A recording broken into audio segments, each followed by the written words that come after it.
সড়ক সহ অবকাঠামো নির্মাণে বাংলাদেশে কি পরিমাণ হরিলুট হয় সেটা হয়তো অনেক সাধারণ মানুষ চিন্তাও করতে পারেন না। দৈনিক প্রথম আলো একটি খবর প্রকাশ করেছে এবং সেখানে দেখা যাচ্ছে যে বাংলাদেশে 4 লেন সড়ক নির্মাণে খরচ বাংলাদেশের আশেপাশের অনেক দেশের থেকে অনেক অনেক বেশি, কয়েক গুণ বেশি, 4-5 গুণ বেশি।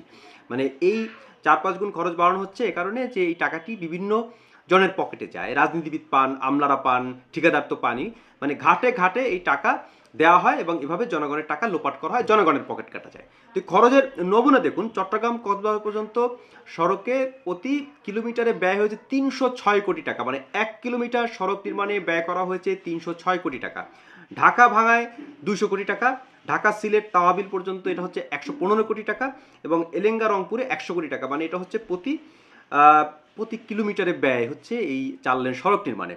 এবং একটা তুলনা এখানে প্রথম আলো দিয়েছে, সেটা 4 লেনের মহাসড়ক নির্মাণে প্রতি কিলোমিটার ব্যয়ের যে অন্য দেশগুলো, যেমন ভারতের তুলনায় আমাদের খরচ হচ্ছে 4.4 গুণ বেশি, পাকিস্তানের চেয়ে দ্বিগুণ, প্রায় 2.15 গুণ বেশি, চীনের তুলনায় দ্বিগুণ, এবং তুরস্কের চেয়ে বাংলাদেশের খরচ প্রায় 4 গুণ। এবং টিআইবি বলছে যে এই সড়কগুলো নির্মাণে 29 থেকে 51 হাজার কোটি টাকা লোপাট হয়েছে। তাই এই টাকাগুলো কে দিয়েছে? দিয়েছে জনগণ, আমি আপনি দিয়েছি, এবং আমাদের ট্যাক্সের টাকা এভাবে সাবার করে দেওয়া হচ্ছে। এবং এটা শুধু একটি খাতে, মানে এই 4 লেন সড়ক খাতে এই টাকা লোপাট করা হয়েছে। এবং সবচেয়ে মজার বিষয় হচ্ছে যে এই যে 306 কোটি টাকা আমরা বলছি প্রতি কিলোমিটার, যদি এটা ভারতে নির্মাণ করতো তাহলে তারা এটা মোটামুটি 70 কোটি টাকায় তারা নির্মাণ করে ফেলতে পারতো। এমনকি যদি তুরস্ক হতো তাহলে তারা এটা মোটামুটি 80 কোটি টাকায় নির্মাণ করতো। আর পাকিস্তান এবং চীনে হলে তারা 150 কোটি টাকা বা তার আশেপাশে এটা খরচ করে নির্মাণ করে ফেলতে পারতো। তো যদি ভারত, পাকিস্তান, চীন, তুরস্কের মতো দেশ পারে, আমরা কেন পারছি না? এটা একটা বড় প্রশ্ন। বাংলাদেশে কিন্তু শুধু যে সড়ক খাতে নয়, সব অবকাঠামো খাতে কি পরিমাণ লুটপাট হয় এটা মানে চিন্তারও বাইরে। মানে যদি ধরা যাক কোথাও যদি 100 কোটি টাকা খরচের প্রয়োজন হয়, সেখানে যদি 120 কোটি টাকা হয়, তাহলে আমরা ধরে নিতে পারি যে কিছু দুর্নীতি এখানে হয়েছে, এটাকে অল্প দুর্নীতি হিসেবে আমরা দেখতে পারি।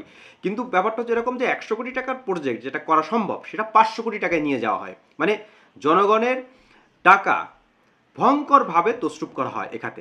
এবং এই যে দেখুন, টিআইবি বলছে 29 থেকে 51 হাজার কোটি টাকা এখাতে লোপাট হয়েছে এই 4 লেন সড়কের খাতে। এখন এই 29,000 কোটি টাকা দিয়ে কতটি হাসপাতাল নির্মাণ করা সম্ভব? মানসম্মত অনেকগুলো কলেজ, ইউনিভার্সিটি করা সম্ভব। মানে সেই টাকাগুলো এই যারা এই খাতের সঙ্গে সংশ্লিষ্ট তারা লুটপাট করে নিয়ে গেছেন।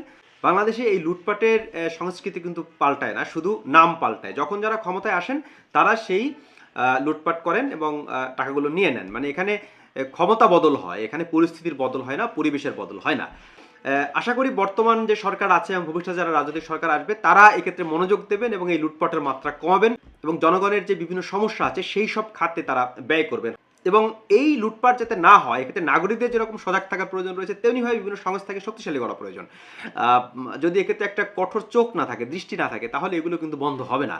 এবং সবচেয়ে বড় যেটা, সেটা হচ্ছে রাজনৈতিক সদিচ্ছার প্রয়োজন। যারা ক্ষমতায় আসেন তারা কিন্তু তাদের নেতাকর্মীদের বাঁচিয়ে রাখার জন্য এই প্রজেক্টগুলোর সঙ্গে তারা সংশ্লিষ্ট থাকেন নানাভাবে এবং এভাবে তারা লুটপাট করেন। মানে এটা যে কত বড় সিন্ডিকেট এই লুটপাটের, এটা যারা এর ভিতরে যারা কাজ করেন তারা মাত্রই জানেন। এবং শুধু সড়ক নয়, সব ধরনের অবকাঠামো খাতেই এভাবে 4 গুণ, 5 গুণ, 10 গুণ এরকম খরচ বাড়িয়ে তারপরে প্রজেক্ট পাস করা হয় এবং জনগণের কাছ থেকে সেই টাকা লুটপাট করা হয়।